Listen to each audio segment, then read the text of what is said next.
Une journée historique à Longchamp. Ce jeudi, le MEDEF a mis la barre haut pour avoir décroché un invité de poids. L'accueil traduit le sentiment d'une organisation patronale très honorée.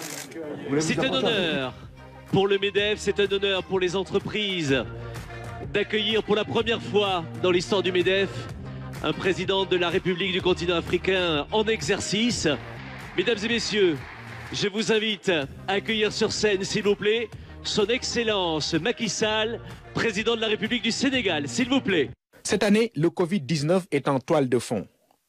Le président Macky Sall, sur la tribune, montre d'abord comment ce virus a mis à nu notre vulnérabilité. Dans sa quête du progrès, l'homme recule chaque jour les limites de la science et de la technologie, y compris dans la conquête de l'espace. Pendant ce temps, sur Terre, il manque des masques, des kits de tests, des équipements de protection individuelle, des lits dans les hôpitaux, des respirateurs, autant de nécessités indispensables à sa vie et à sa santé. Il urge de repenser notre modèle de développement, d'apprendre de nos erreurs, de redéfinir l'ordre des priorités et de redonner sens à l'économie réelle.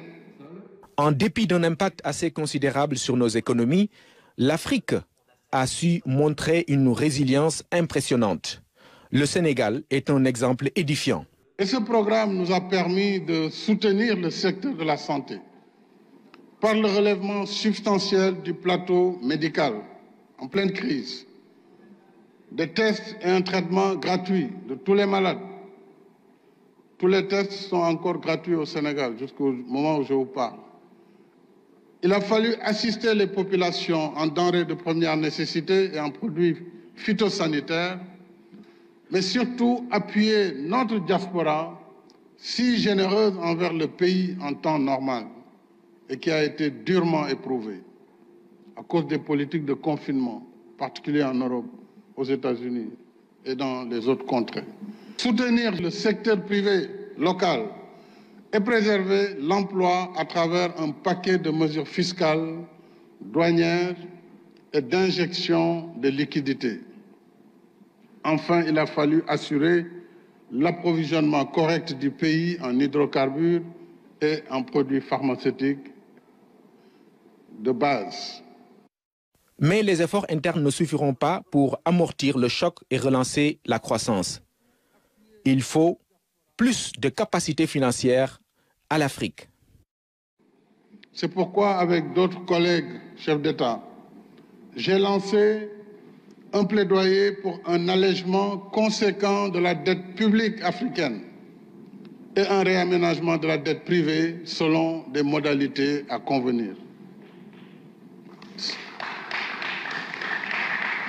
Ceci, c'est pour permettre à nos pays de disposer d'espaces budgétaires qui seront entièrement consacrés à la riposte sanitaire, à la résilience économique et sociale et surtout à la sauvegarde de l'emploi.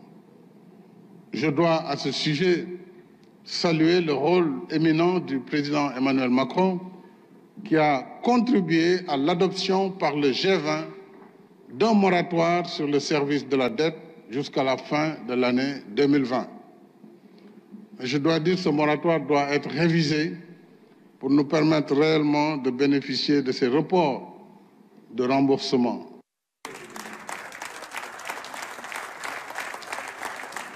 Il y a une Afrique qui bouge. L'Afrique émergente est loin des stéréotypes qui la présentent comme la face obscure de l'humanité. Et le risque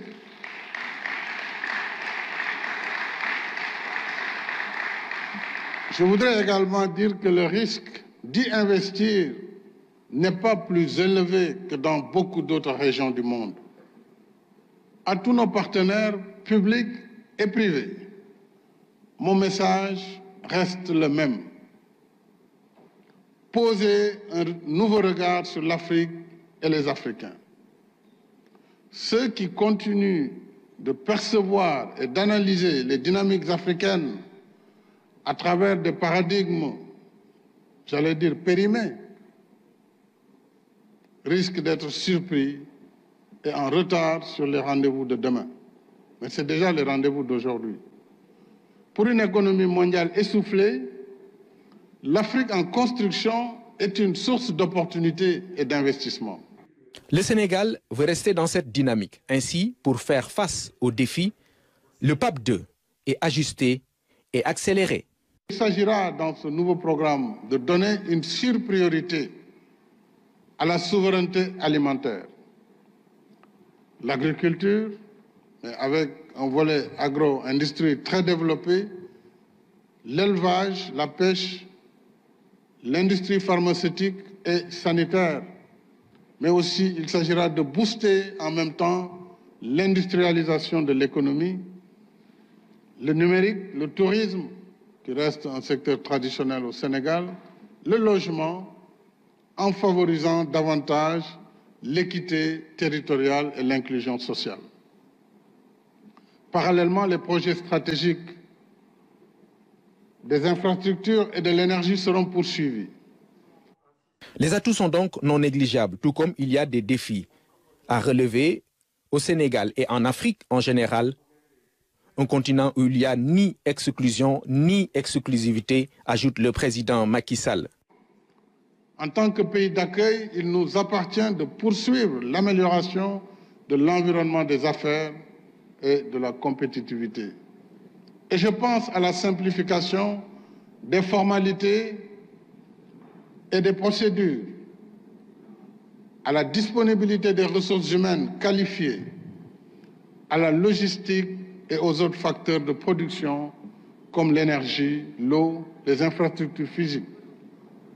Et dans cet esprit de simplification et de diligence, notre Agence nationale de promotion des investissements et des grands travaux, l'APIX, a déjà désigné un point focal pour faciliter aux investisseurs du MEDEF les démarches administratives dans un guichet unique.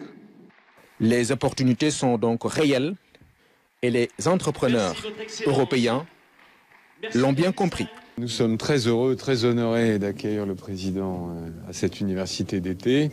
Très important, je pense, de convaincre les entrepreneurs français, particulièrement ceux d'entreprises de taille moyenne ou de PME, de venir investir au Sénégal.